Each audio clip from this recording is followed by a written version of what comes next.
Hi folks, welcome to Hat Friday, the Friday we all forgot to wear a hat. I'm wearing my t-shirt, look, see. I'll stand up just for everybody to see. There you go. Get a quick look at my belly. We don't have Jimmy today, but we do have a clip from him. Oh, very good. We've got, let me think, what have we got today? We've got Nicola Sturgeon's press conference, which we have to cover because, as you predicted, Stuart, we have levels. Not tears. Not tears, we have levels. It's not a bloody wedding cake. A bit more clarity on Rishi Sunak's offer to England. And Stushy on Twitter, apparently our poor press are being put upon and they're not happy about it. They don't like being scrutinized, do they? No, they don't. We have no Jimmy, but we do have a clip from him. All right. Can I tell people it's there? I don't have a video. My name's Stuart and I'm here. His name's Stuart and he's here. My name's Norrie and I'm here. Good one. We're going to start anyway with the new levels that are being proposed. Not yet through Parliament. They have to be voted on Tuesday. So do we get an announcement on Wednesday? That's the one day I wasn't 100% sure of. Is that when we're going to get our announcement? For the levels. All the details. I mean, well, if she wins the vote in Parliament, which I'm presuming 4 out of the 5 Holyrood parties have agreed to. I'm not quite sure how the Conservatives will play it, but I can't see Labour, Liberal Dems and Greens voting against it. So I would imagine it will pass. Jimmy makes a good point. I'll go straight into screen share and let you see Jimmy's wee clip from his cab. And I think that'll be a good starting point for us. Where are we? Here's our own Jimmy from the back of the cab.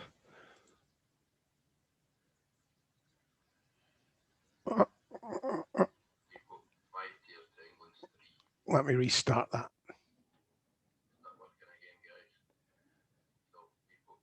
Yeah.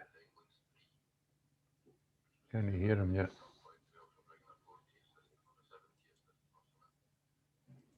Danger is we start to, we're doing this just to be different.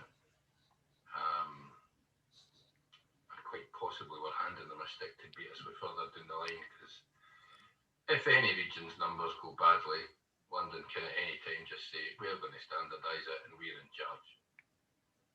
Have fun discussing that one, chaps. Did you catch the sound on that? No, I didn't hear the beginning of it. You want to run it again? Shoot, it's quite short. I'll give you it again.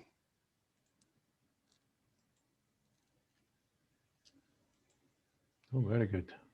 Start working again, guys. So we've got 5 tiers to England's 3.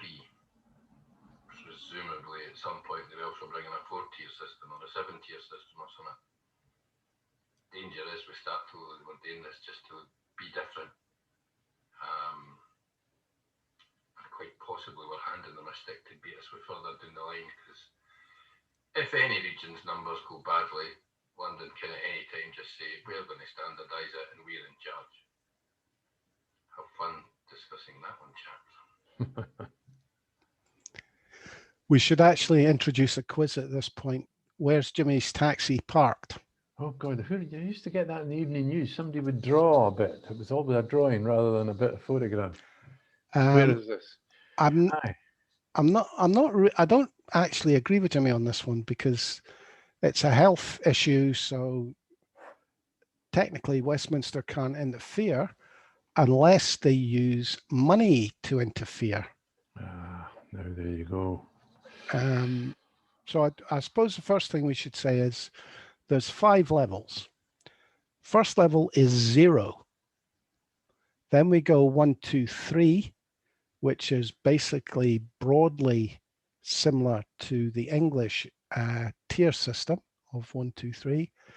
But then we have a 4th level, which is technically a 5th level, which is lockdown. So in Scotland, it's 0, 1, 2, 3, 4. Yeah. She was asked why was it 0, 1, 2, 3, 4 rather than 1, 2, 3, 4, 5, and she said, well, she's not 100% on that, decided on that, and apparently they had a discussion with the opposition leaders yesterday, and there are 1 or 2 things to be ironed out. She did agree. The idea is having level 1, 2, and 3 are similar to England, for some, to make them more understandable, and 0 is like it was in August here, which was very few restrictions, and 4 would be like it was in March here.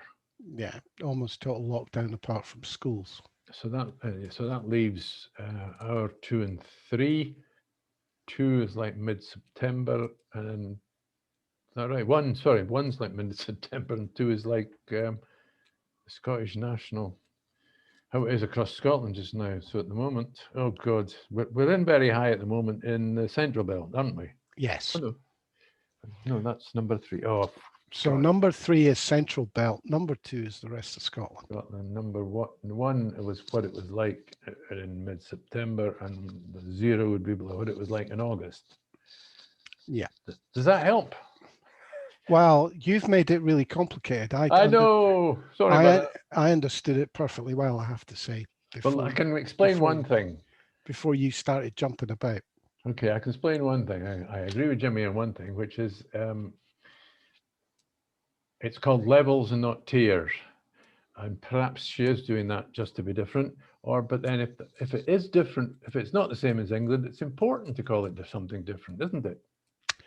We're going to discuss the Twitter spat between journalists and the civil service later on in the programme.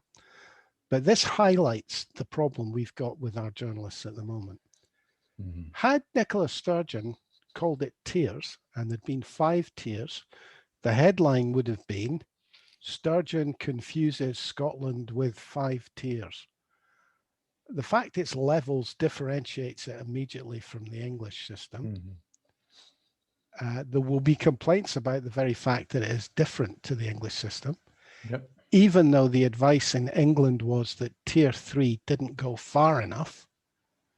Hence, Scotland has a level 4. And I don't see a problem with it, as long as you know you're Scottish. Oh, you know, living in Scotland. Yeah. Look, I do see a problem. They'll not be happy south of the border. They'll be saying, because they treat, as I said yesterday, they think Cambridgeshire is equal to Scotland. So they'll be saying, how come you need subdivisions in Scotland? Well, why can't it all be the same in Scotland? The good thing about it is, with there being 5 levels, that means that you can differentiate 5 ways. So the islands, Orkney, Shetland, could well be on 0 level. Mm-hmm. The Highlands on 1. Edinburgh and Glasgow on 4. And so on. So it allows the Scottish government to open up areas that it considers safest to open up. And we could have, she did suggest that we could be down to a ward level in somewhere like the Highlands, but not in somewhere like Glasgow or here in Edinburgh. The ward here is what, possibly 4,000 people in it. And I mean, I'm looking out the window and I could probably touch my neighbour who's in a different ward. So it wouldn't make any sense to. Another wee prediction for you. Yep. That someone will point out to her that you could be looking at your neighbour in the garden having a party and you're not allowed out of the house. I think that's why they're not going to, I think she explained that, the First Minister, that it's unlikely we'd go down to that level in the cities, but it would be appropriate in somewhere like Highland, because you can imagine, you know, Highland. The fact that it's impractical will not stop our press from headlining it. Well, certainly won't stop our press having a go at it. I mean, I am not satisfied that our press are doing their duty. to inform the public, given that we're in the middle of a crisis. Well, she took time to point out that the English edition of the Mail headlined household restrictions not working, and then below it in small print, if people don't obey the rules. Which is, I mean, she actually, that's a quote from the press conference today. All right. And I do think the press, who have every right to criticize, but should they only be criticizing? She was asked about that, and I think she made it clear that she regarded, yes, you're allowed to expect to be scrutinized, but how are the people going to know? I think was part of the question from the journalist, and she said, well, it's up to you. It is the job of the journalist to help inform the public at times of a crisis. Well, I don't think journalists believe that's their job. So what do you think their job is? Just to bring down the government? I actually think that Scottish journalism at the moment has put itself in the position of being the official opposition to the SNP government. That's the impression I get from them. That is a very dangerous place to go at times of a crisis. Well, I think as we look back on this, we're going to be scrutinizing headlines that did nothing whatsoever to help in this pandemic. Absolutely. I think their over-defensive reaction to the chief medical officer defending Jason Leach, which is the Twitter spat that we mentioned earlier. Goodness, what a row last night. Well, it was farcical. Apparently I covered this yesterday. I published a screen grab. We have a media monitoring service. Apparently, Jason Leach was pressed the other day to ask about Christmas. They've been going on about Christmas for months now. Will Nicola be Scrooge, or what they call him, the Grinch? The Grinch.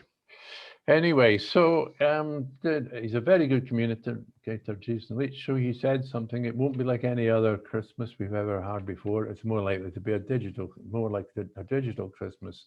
This was jumped on, and it was turned into a quote, into words that he never actually said. Well, I think what he actually said was, I've got it here ready for you. Unlikely to be large family gatherings. Yeah. And prepare for a digital Christmas. Now, like a digital Christmas. Well, I mean, that's honest. It's straightforward. It's his view. He has access to information we don't have access to. And I wonder if the headline on Boxing Day will be, Jason Leach was right. And he told us it's our fault that we didn't prepare. Right, I'm sure. So we had Jason Leach was misquoted, deliberately misquoted, and it was carried by the BBC as well. So there was a lot of criticism of the media. Nearly all of it was perfectly level language. There wasn't abuse. There wasn't, it was all over social media. It was they deserved it because they created the Stussy. So then the journalists saw, they don't like being scrutinized. Now that's one thing we get to see watching these press briefings that we've never seen before. We get to see these journalists at work, and so we get to see how badly behaved they are, and they don't like it. No, so they got together. They had a letter, and they published this letter and said, we don't like being told what to do. We shouldn't be the targets. Well, the National Union of Journalism published a letter, and that's relevant because essentially we're not allowed to scrutinize journalists. Oh no, they're above, but they're gold standard. They don't go to the pub and smoke like idiots and snort coke or anything like that. No. What's that got to do with anything? Oh, don't you're forgetting journalists used to have a terrible reputation. And they still do, and it's getting worse. Nobody trusts them. And there's a reason for that. Because they write headlines. They may well write the truth below the headline, but it's the headline everybody sees. Mm. And they've nobody to blame but themselves. So they did a pile-on on a civil servant, Jason Leach, and they produced this letter. Oh, we don't like it. And then the chief medical officer defended his fellow civil servant. And so they piled on him next. And then the social media just lit up. And they were Tricia Marwick, who used to be the presiding officer at the Holyrood Parliament. All kinds of well-known solid citizens were saying, back off. The media must need to get a grip. There was, I saw one tweet that was saying, that was defending the journalist position, saying that civil servants have a duty to give information to journalists, but no mention of the journalist's duty to report accurately. And that's the problem. They choose not to report, and they choose. These aren't mistakes. These are choices. It's there in black and white in front of them. They can report accurately what's said, or they can choose to spin it. So I have no sympathy for them at all. No, I don't either. They deserve everything they got. And they don't, as I say, they don't like it. No, they don't. They don't like having done to them what they do to others, or really don't do to others. It is. I can show this, I think, if you won't allow me to. You'll need to. No, I can't. But we'll possibly put it up. No, I've got it on the wrong machine. I keep forgetting that. Wait a minute. Let me try, because it's worthwhile letting the public see what was actually said. And this is what's the main thing I caught that first started this row. Press the right button here. Let me bring the thingy up. Nobody will ever accuse us of being slick. No, that's not part of the problem. I know where the picture is, so let me just find it. I'll just change that one to that, and then I'll see it. I'm sending you on a training course. Are you really? Do you know what I come across the other day? The Ian Davidson picture of him talking about bayoneting the. Oh, right. Yeah. Whoever was left. Well, well, leave it out. It doesn't matter. The other question that was asked that was relevant to levels was support for the businesses. Now, she took time, and I would suggest she'd prepared what was basically a paragraph explaining that as of this moment, the open-ended check that Rishi Sunak is prepared to write as Chancellor for English businesses has not been applied to Scotland. Scottish businesses are second division, second rate. I mean, our point was that they hadn't been told that Scotland was to be part of the scheme. Now, do you remember the £700 million that Scotland got? I've heard the figure. I believe that was largely for health and things. My understanding was that was Barnett consequentials over what has been given to England. Mm-hmm. Apparently, Rishi Sunak is expecting Scotland to use that money for future support for businesses. This is going to get really messy because it doesn't obviously just apply to Scotland. It'll apply to Northern Ireland and Wales as well. Mm-hmm. If there are no Barnett consequentials going to the devolved nations from this scheme, there'll be another rush of people switching from no to yes on the independence issue. Well, they better get a move on, because doubt about whether Scotland's getting the money will switch. I find it very hard to believe that Richie Sunak did not have a discussion about how he would announce this. I listened, we covered this briefly yesterday. I listened very carefully to how he said it, and he said it, and we discussed it. He was direct money to the councils. The money would be direct to local councils to support business.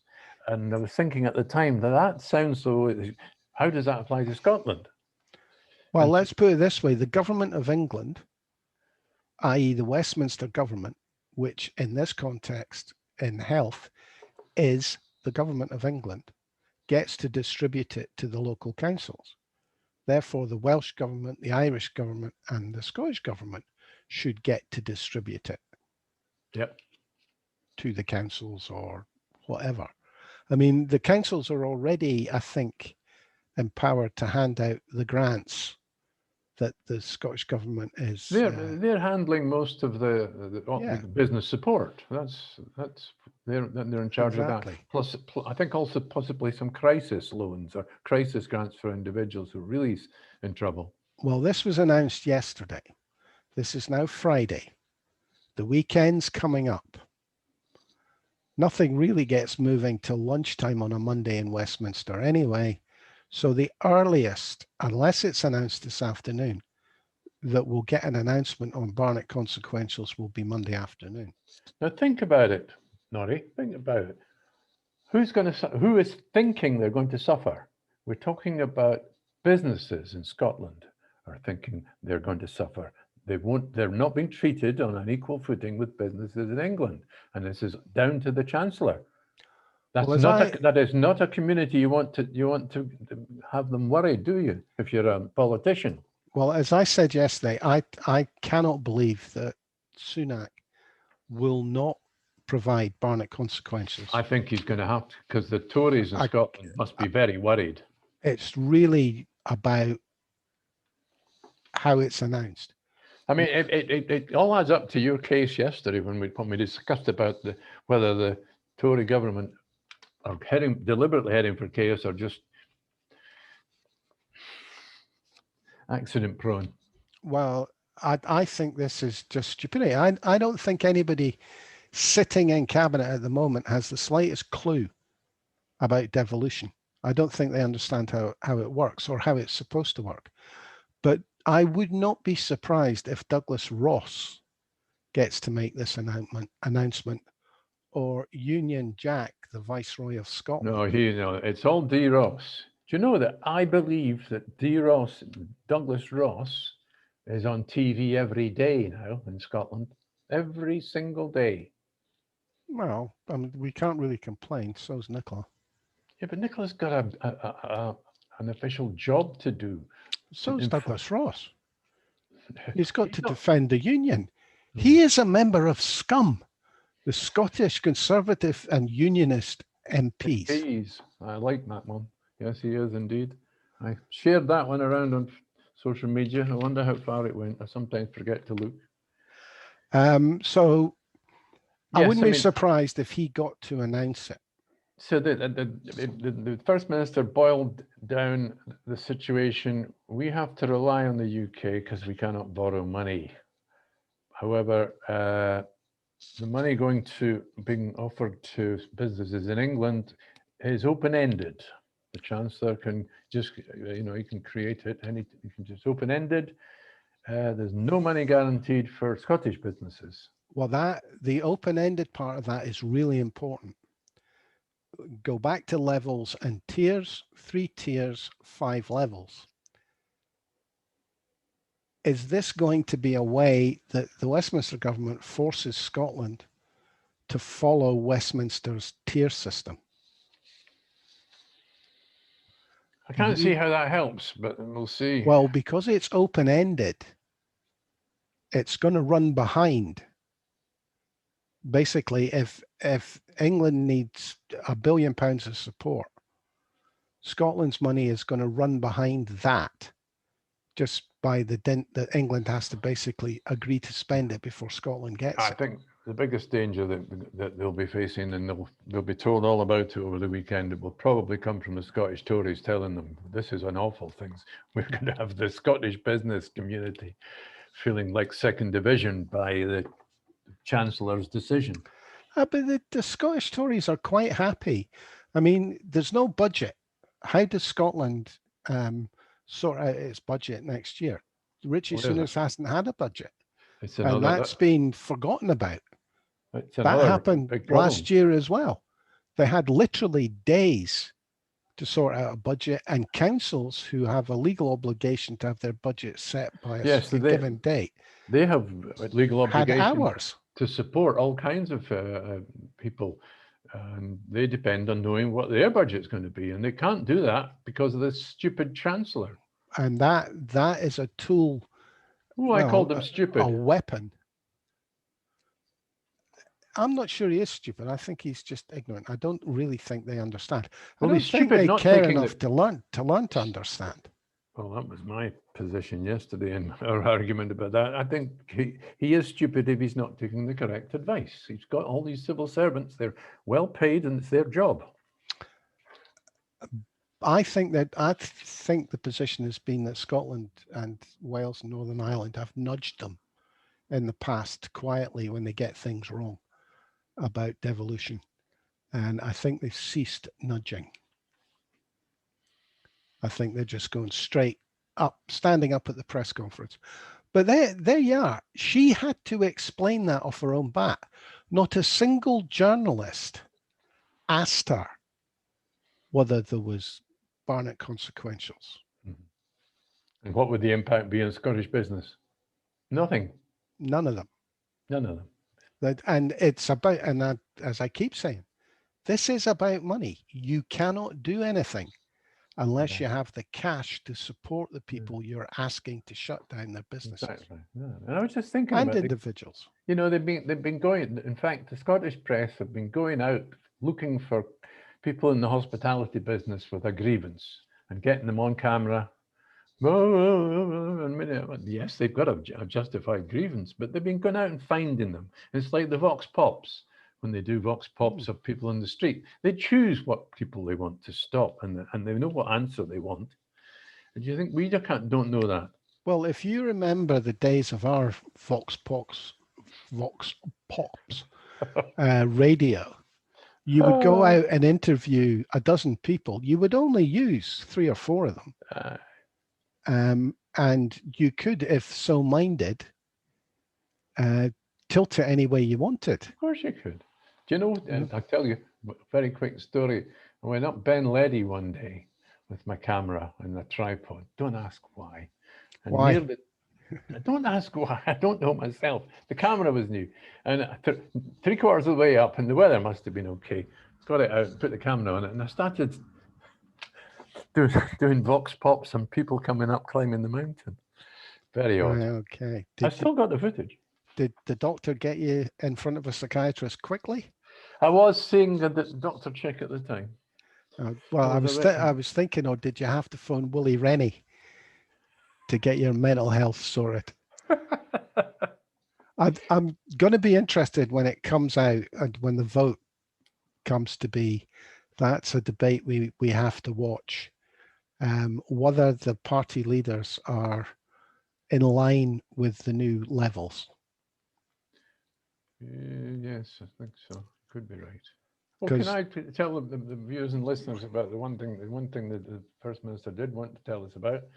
And I think that to some extent she was responding to the attack, the idea that Nicola is stolen Christmas.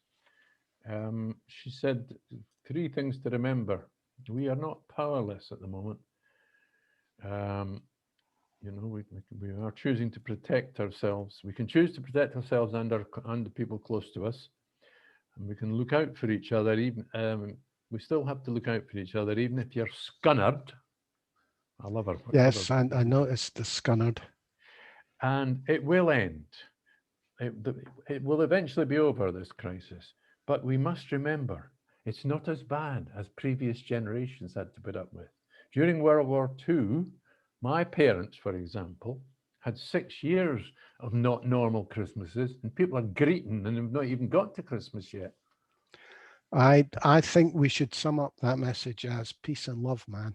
All right. Peace and love. See, it's the right way around. That's peace. I'm not going to do it the other way. Because I mean, she is not ashamed of asking people to love each other, which it's quite nice. Anything else you think we need to hit on today? Oh, it's other things. I'm just checking. Oh, 32. No, not really. I suppose we will have to wait till the details for more information about the levels and this. Well, there was also some more information about the testing, but we can that'll Yeah, they're going to expand that. Yeah. What else did we have? Let me kill something on this computer in front of me here. Oh, yes. I've lost everything that I had up on the screen. We have David Pratt. You know, David Pratt Yes. is the foreign writer, Correspondent. foreign correspondent for the National, and he's an experienced man. What surprised me was he wrote a piece, "The Two Worries I Have About Scotland's Hope for Independence," and I had assumed that he would be quite close to the management, the existing policies at the top of the SNP, but it would appear that he's not that close. He says here, yes, you know, two worries I have about Scotland's hope for independence. Timing, so the saying goes, is everything. And no doubt weighs heavily on Nicola Sturgeon's mind.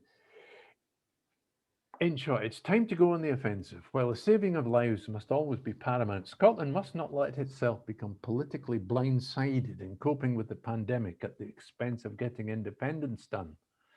Now, he justifies why we should get on with it, and I can easily look how much politicking goes on by the Tories, not just in Scotland, but also down south. And it's a self-imposed moratorium that the First Minister has placed on our politicking. And look on social media at the moment, it's totally come alive on the SNP. That's another issue that we can cover, but I don't think we should cover it today.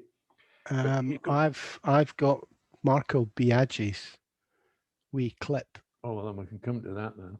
So the second part that David Pratt brings up is those who see everything through SNP party political goggles are become preoccupied with ensuring their own political careers remain on the right trajectory, rather than endorsing support and consolidating the ranks of independence supporters. It's time for a rethink. Now, we know who they're talking about. Careerists, as they're talked about. And he says, I've no problem with this, these fellow travellers, as long as they're on side when it matters at the crucial and historic moment when they vote in favour of independence. Now, I mistakenly engaged one or two people last night on, I think it's Facebook. It's Facebook that's lit up, not Twitter for some reason or other on this subject. There are so many groups. And as I say, I wish I hadn't. I think I made some comments and I didn't get piled on, but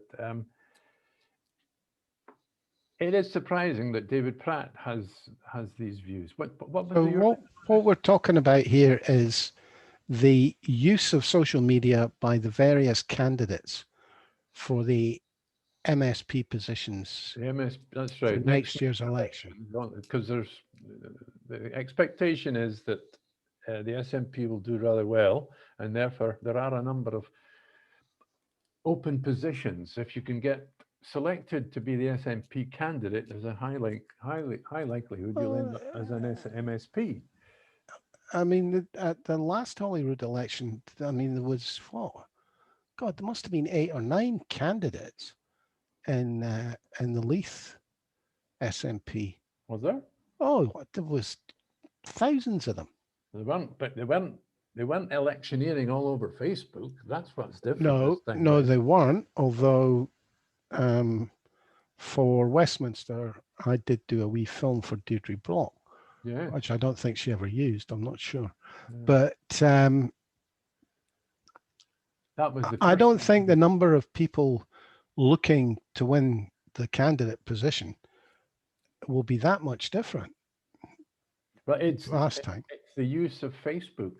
You know, they're all making videos, they're making graphics, and they're posting up. I mean, who was it? Mark, did you say, is it Mark Mario Biaggi. Marco Biaggi. His real name's Marco Biaggi, but he did No, a no. spoof video of Yes, it's very good. In fact, let's cheer ourselves up and watch it. yes, it's yes, somebody. If you got to know what it's about. Well, yes, supporters will get it. Yes, it was more or about less immediately. better together Oops, video. I'm in the wrong place here. Sorry. That's I can What see are we it myself there on the screen. Okay. Here we go. Red. For those of you that maybe don't recognize the lady, this is the lady that did the cereal ad for it's not Better quite, Together. It's another actress doing the same job, but it is, yes. It's a spoof on it, isn't it? Morning. Remember me? There I was, face of the No campaign. Well, a lot's happened since our last wee chat, hasn't it?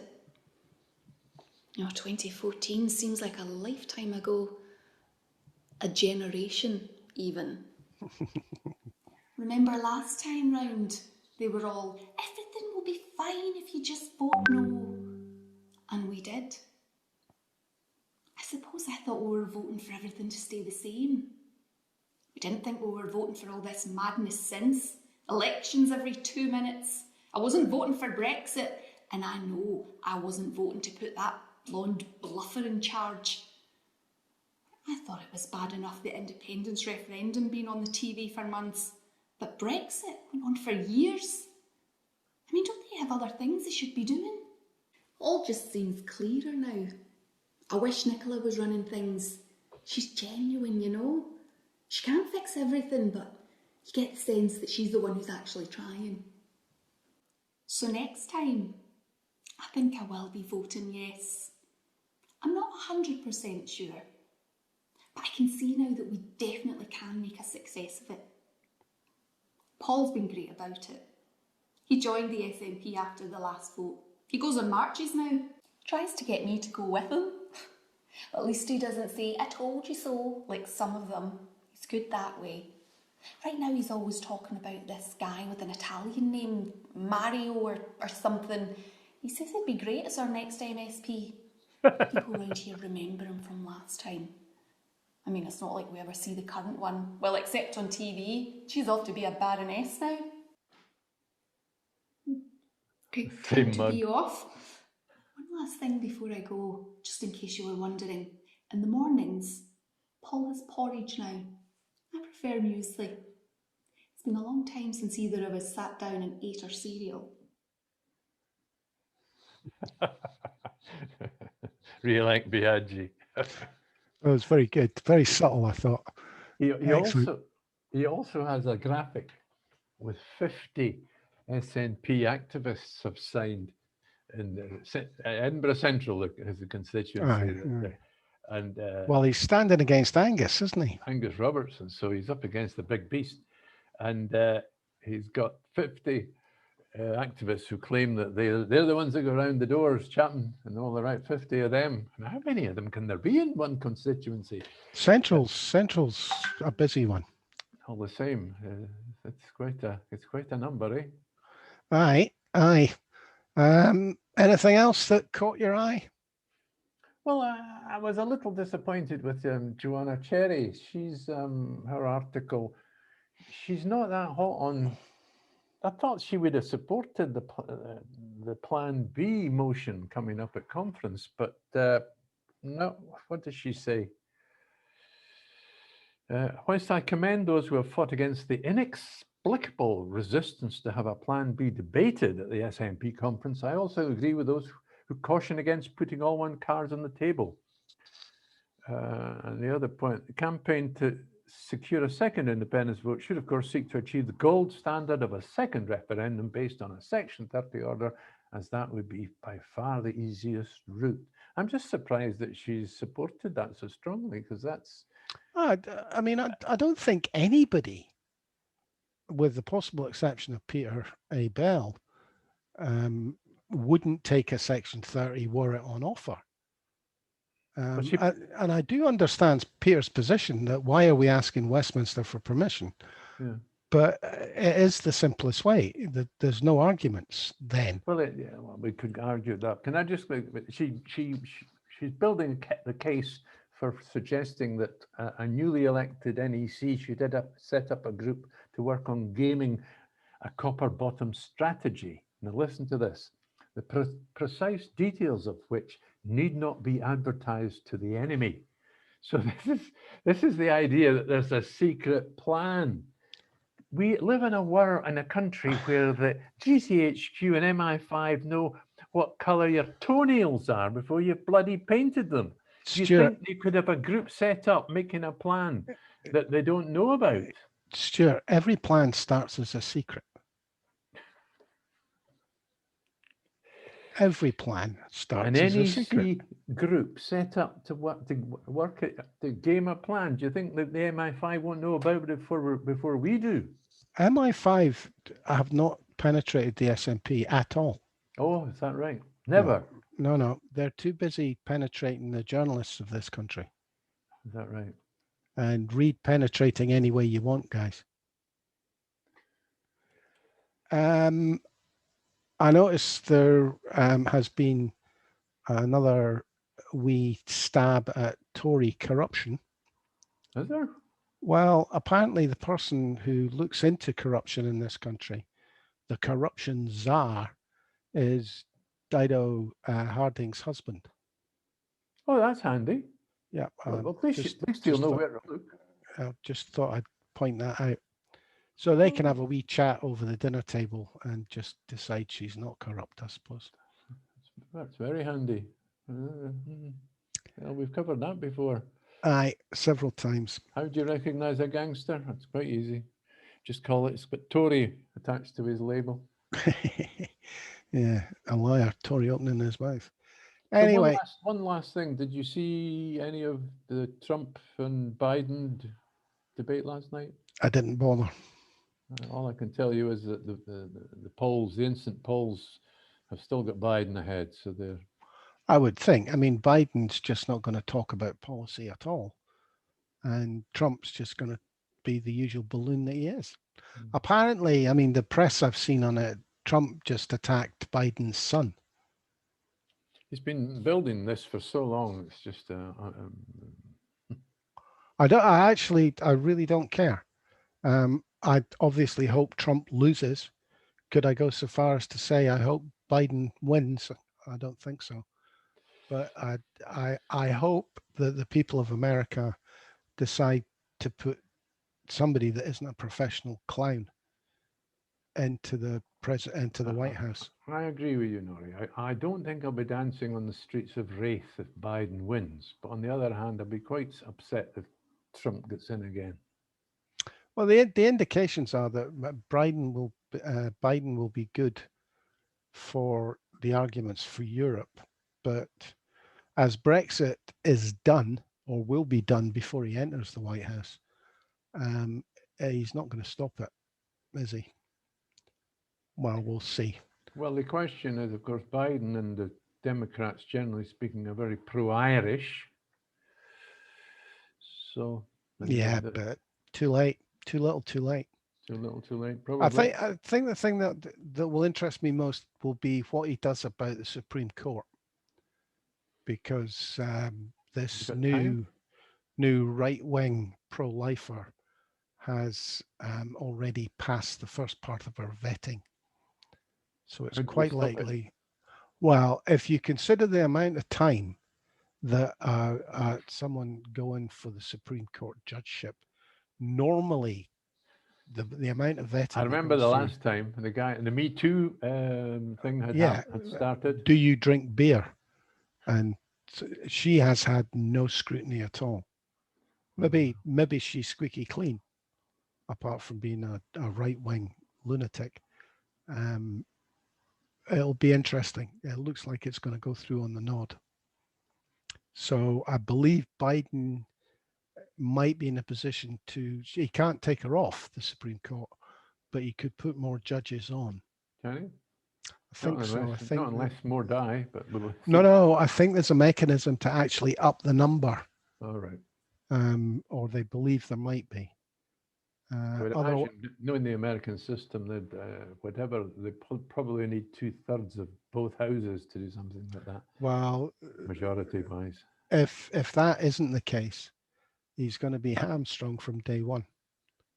As a Democrat, he's not going to be able to put anything through, because by the time, if it goes to Supreme Court where he's outnumbered 6-3 on the right, so we may see very little change. So if Biden wins, do you think he'll start a prosecution against Trump for corruption? I don't think so. I don't think he'll stand in the way of prosecutions. Although, I mean, again, that makes it very difficult. Can you prosecute a US president for war crimes? I think every single president since day one could have been prosecuted. Well, the drones, I mean, you know. Yeah. So I think the question there is not really about Trump. It's about the office. Should you be able to prosecute decisions people made while in office? They worry more about you paying your taxes. In fact, they had to resort to tax fraud to catch Al Capone, didn't they? Well, they should be able to catch Donald Trump on that, I would think. We'll see. We'll see. I think we'll call it a day at that. Hatless Friday has gone. Thanks for listening, folks. Thank you, Stuart, for being with us. Norrie. I'm Norrie Stewart, and we'll catch you on Sunday, day off tomorrow. And I can't see anything much happening over the weekend, politics-wise anyway. So again, thank you for listening and watching, folks, and we'll catch you on Sunday. Cheerio, the new.